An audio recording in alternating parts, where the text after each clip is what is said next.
Hi everyone, it's Andrea over at Sewspire.com, and I'm here today to teach you how to make a slipcover for a standard folding chair. This is a really easy, clever design that will come together for you definitely in less than a half an hour, but if you're an experienced seamstress, you could probably pull this off in 15 minutes.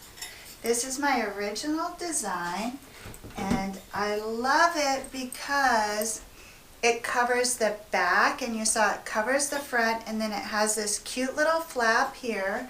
This design also allows you to fold the chair up and store it with the slip cover on. Then if you wanted to create a set of slip covers but you didn't want to stow it on the chairs, these will fold nice and flat and you can tuck them in your linen closet. So shall we get started? As mentioned, for this project you're going to need 2 yards of fabric, 1 yard each of 2 coordinating cotton prints is ideal. I chose this really gorgeous collection by my dear friend Amy Reber, and this particular collection is called Eden Road, and she produced that for P&B Textiles, so you can order that at pbtex.com. She also has another brand new collection out over here that I want to give you a sneak peek at. She designed this line for Free Spirit Fabrics, and it's called Posy. This is just one of the colorways. We're going to be working a lot with this during our slipcover series, so I just want to thank Amy for sending over the fabric. We're really excited to put together some fun project samples for her. Back to our chair slipcover. The main panels are crafted from 2 pieces of fabric which measure 21 inches across by 33 inches long. So take one of those and position that with the pattern in the correct direction. So this would be the top of your chair. So if your pattern has a direction, place the top at the top.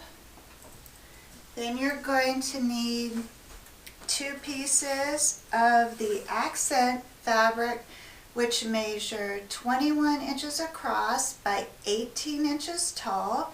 I want you to take those and fold them in half, so the folded edge here will be positioned down on the top of this, and then the 2 raw edges will line up across the top. So here's the second piece, and I'm just folding that in half, and so that would obviously create a piece that's 9 inches tall by 21 inches wide, and that folded edge will come in towards the center there, and the 2 raw edges will get aligned with the top of your larger panel. Make sure everything's nice and even. And then you have one additional cut of fabric which is 33 inches long by 21 inches wide, and you're going to want to put the pattern in the correct direction again with the top to the right here, and just lay that right sides facing. So you essentially made a sandwich, a fabric sandwich here. So you have a large panel, 2 short flaps, and then another large panel. You could go ahead and put a couple pins in that.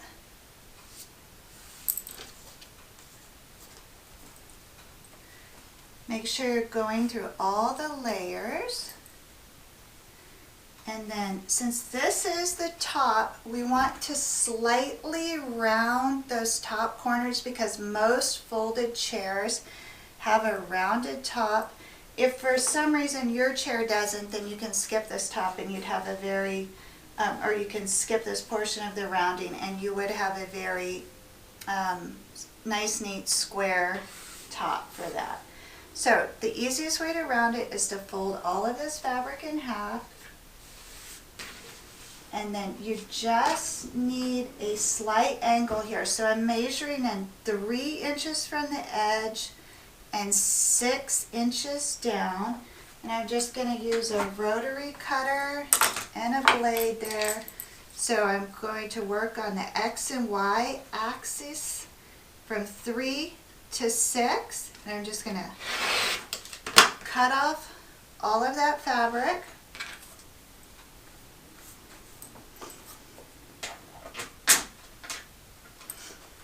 And then now you should have a top panel which is nicely angled.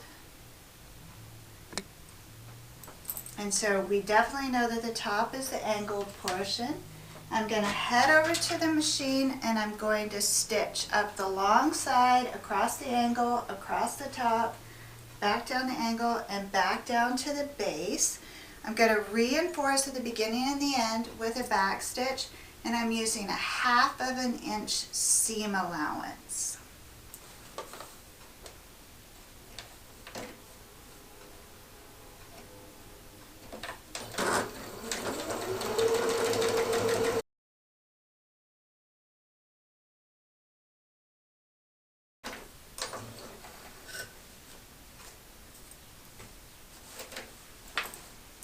Okay, I've stitched all the way around. Now I want to remove my pins.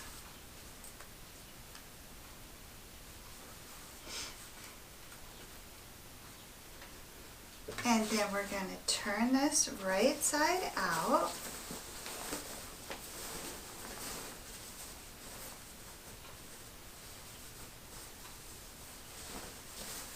And as you turn that, poke out any corners and make sure that you didn't miss anything. You don't want any holes in your cover.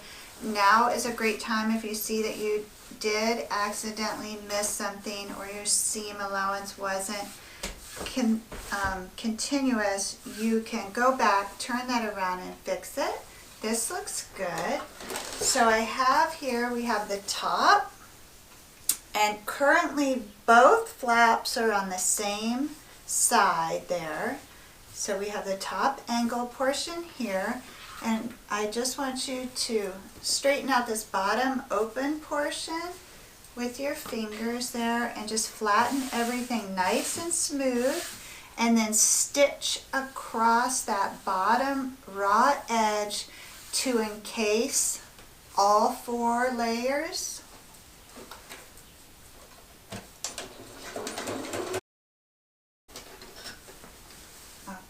And I use the same 1/2 inch seam allowance.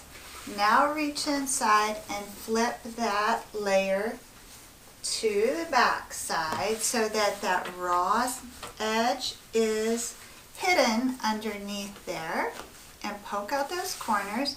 So now when you look at your cover, you should have the bottom flap on one side and then the top rounded flap on the other side. Okay, and now we're going to lay this so that the top flap, which is angled, is facing down on your table, and the bottom flap, which is not angled, is facing up. And we're going to craft the little flap that will be attached here that hangs down to cover the back portion of that seat.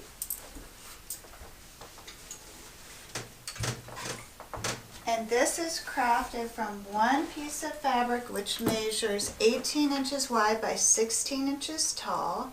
I want you to fold that in half, right sides facing, so you have an 18 inches wide by 8 inches tall.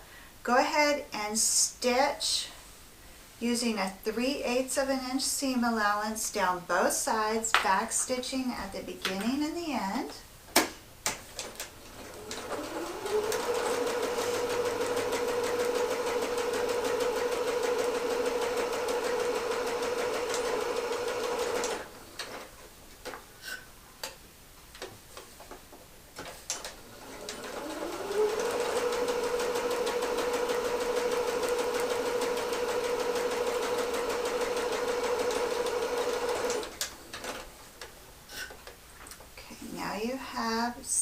seams down both sides. Turn this right side out, poke out those bottom corners, and you're going to head on over to the iron, press this flat, and fold that top raw edge inward a 1/2 inch or less, and press that down.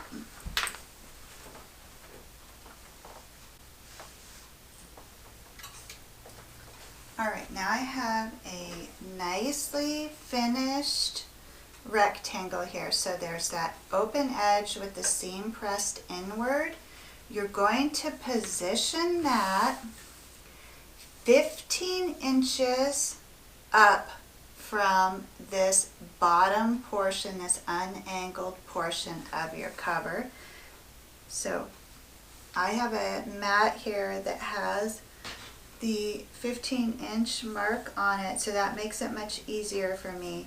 You're going to want to center that so it's 15 inches up and centered on this, and go ahead and put 2 pins in there to hold it, and then you're going to head over to the machine and stitch that flap in place, which at the same time you'll be closing that open seam. You want to reinforce with the back stitch at the beginning and the end. And for this, you can use 3/8 of an inch seam allowance.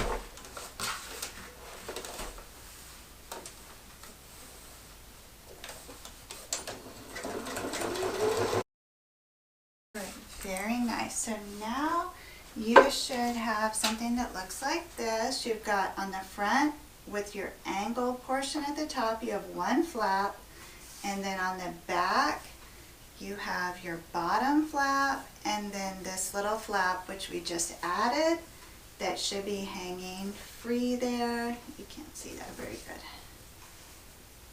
Like that.